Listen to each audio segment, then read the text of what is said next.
নাইকিয়া হল অসম আৰক্ষীৰ এটা বেটেলিয়ন ক'ত হেৰাল অভিজাত বেটেলিয়ন প্ৰাগ নিউজ এক্সক্লুসিভ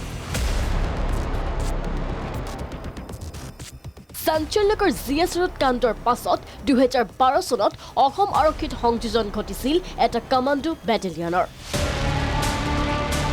উচ্চ প্ৰশিক্ষণ প্ৰাপ্ত এই কমাণ্ডো বেটেলিয়নটো এতিয়া অতীত হল বীৰাংগনা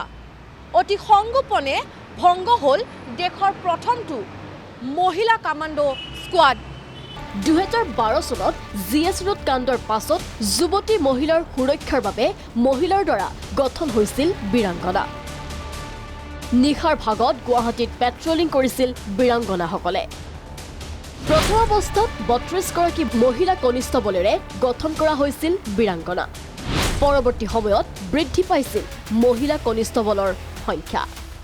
দেশৰ প্ৰথমটো মহিলা কমাণ্ডোৰ গোট হিচাপে পৰিগণিত হোৱা বীৰাংগনাই প্ৰত্যাশিতভাৱে আগবঢ়াই আহিছিল সেৱা খুব কম সময়তে খ্যাতি বিয়পি পৰা বীৰাংগনাক লৈ তথ্যচিত্ৰ নিৰ্মাণ কৰিবলৈ অসমলৈ আহিছিল বলিউডৰ মোহময় অভিনেত্ৰী সাৰা আলী খান তথ্যচিত্ৰত বীৰাংগনাৰ ভূমিকা লৈছিল সাৰা আলী খানে नमस्ते एवरीबॉडी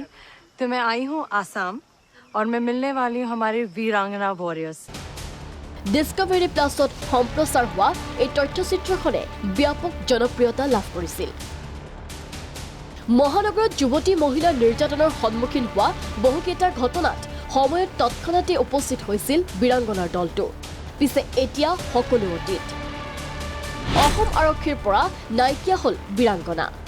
এতিয়া নিখাৰ ভাগত মহানগৰীত দেখা নাপায় বীৰাংগনাৰ দলটো পিছে বীৰাংগনাৰ বিকল্প কি হ'ব